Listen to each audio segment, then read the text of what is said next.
اللہ کی قربت کے راستے کیا ہیں؟ تو فرمانے لگے کبھی اس ماں کو دیکھا ہے جو پہلی مرتبہ اپنے بچے کو زمین پر کھڑا کرنے کی کوشش کرتی ہے؟ 8 9 یا 10 ماہ کا بچہ ہوتا ہے یا 1 سال کا، جب اس کو پہلی دفعہ کھڑا کرتی ہے تو اپنی دونوں انگلیاں اس کے ہاتھ میں دیتی ہیں، پھر اپنے ہاتھ چھڑوا کے پیچھے ہو جاتی ہے۔ اب بچہ ماں کی طرف بڑھنے کے لیے پہلا قدم اٹھانے لگتا ہے، ابھی پہلا قدم اٹھا نہیں سکتا، ماں فرتے جذبات میں دوڑ کر اس کو پھر گلے لگا لیتی ہے۔ جب بندہ اس بات کا عزم کرتا ہے میرے رب تو کتنا میرا کریم رب ہے، اب تک میں نے کتنا تجھ کو ناراض کیا، آج کے بعد یا اللہ میں تیرے حکموں کو نہیں توڑوں گا، میں پوری کوشش کروں گا کہ یا اللہ میں تیرے حکموں کو پورا کروں، کمی بیشی رہ جائے تو معاف کر دینا۔ جب وہ یہ ارادہ کرتا ہے تو اللہ رب العزت دوڑ کے آ کے اپنے اس بندے کو سینے سے لگا لیتے ہیں۔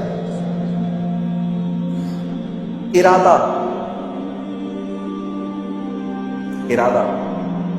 ملک کا بادشاہ، ملک کا حکمران ابھی اس بات کا ارادہ کرتا ہے، وہ جھوٹے منہ کہتا ہے، جھوٹے منہ میں اس ملک میں اللہ کے حکموں کو پورا کروں گا، اللہ کی مدد براہ راست اس کے ساتھ ہو جاتی ہے۔ جھوٹا ارادہ، اس کا کوئی ارادہ نہیں ہے۔ جب ہم کہتے ہیں نا حسبی اللہ، سوچے سمجھے بغیر ہم کہیں نا حسبی اللہ، بس اللہ میرے لیے کافی ہے، اللہ کافی ہو جاتا ہے۔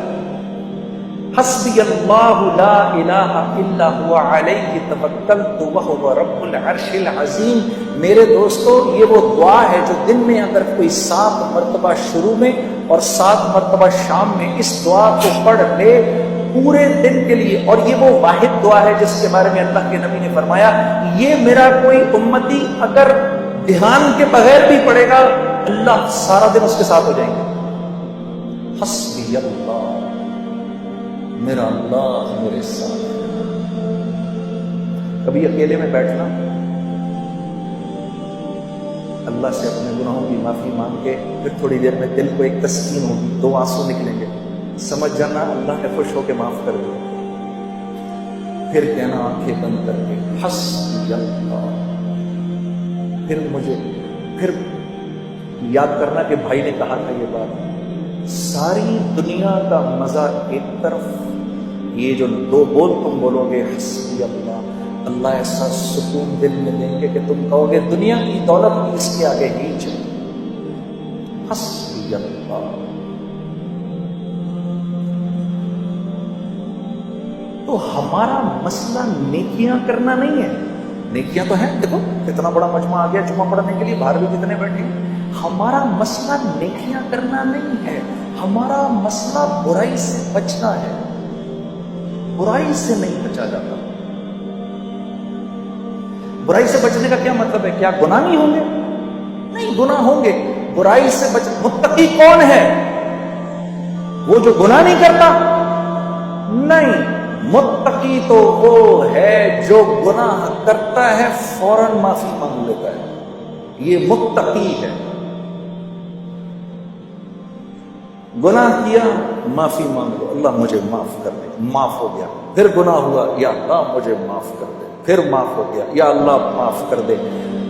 کرتے کرتے کرتے اللہ رب العزت ایک وقت آتا ہے، اللہ فرماتے ہیں میرے بندے جب دیکھتے ہیں کہ تو معافی مانگ کے تھکتا ہے یا ہم معاف کر کے تھکتے ہیں، تو معافی مانگ مانگ کے تھک جائے گا، ہم معاف کر کے نہیں تھکیں۔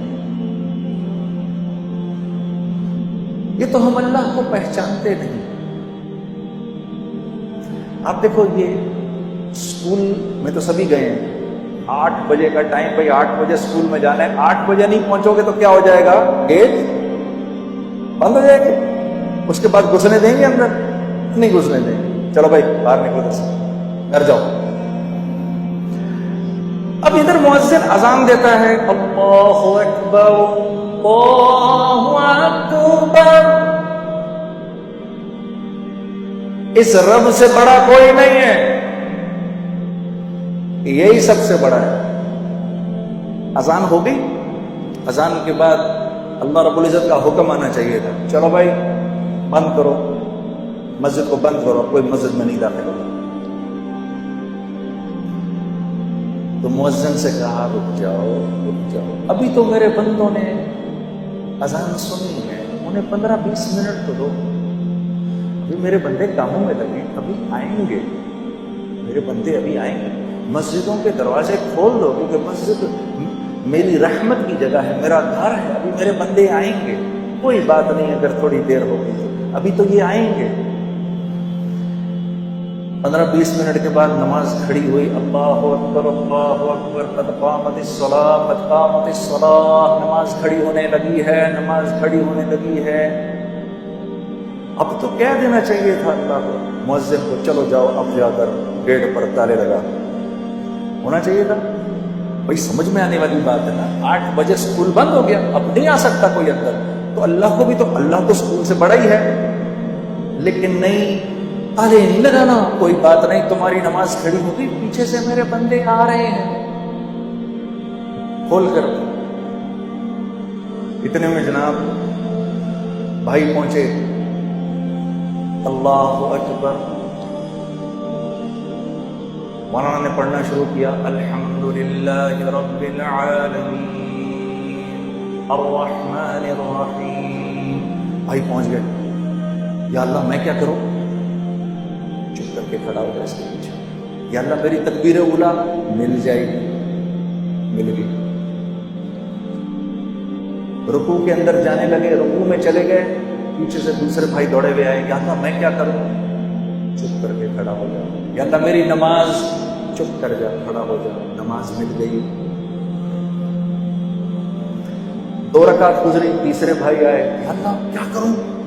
چپ کر کے کھڑا ہو، تیری بھی نماز ہو گئی۔ تیسری چوتھی رکعت کے اندر لوگ بیٹھے ہوئے ہیں، میں دوڑا پہنچا، یا اللہ میں کیا کروں؟ چپ کر کے کھڑا ہو جا، بیٹھ جا، تحیات پڑھ لے، اور سلام پھرنے کے بعد جتنی تمہاری رکعتیں رہ گئی کھڑی ہو کے پوری کر لو، میں نماز قبول کر لوں۔ اتنے میں یہ ایک بھائی بھاگے ہوئے آئے، جب سلام پھرا، یا اللہ میری نماز رہ گئی۔ تو میرے نبی کا ارشاد ہے، کوئی نماز کے ارادے سے مسجد آئے اور اس کی جماعت چھوٹ جائے، اللہ اس کو پوری جماعت کا اجر دیتا ہے۔ ایسا اللہ ہے میرا۔ شیطان کو 2 دفعہ اپنے آپ کو دھوکہ دینے مت دو۔ پہلی دفعہ اس نے دھوکہ دیا گناہ کرا کر، اب وہ دوسرا دھوکہ دے گا، توبہ کرنے کا کیا فائدہ ہے، تیری توبہ قبول تھوڑی ہونی ہے۔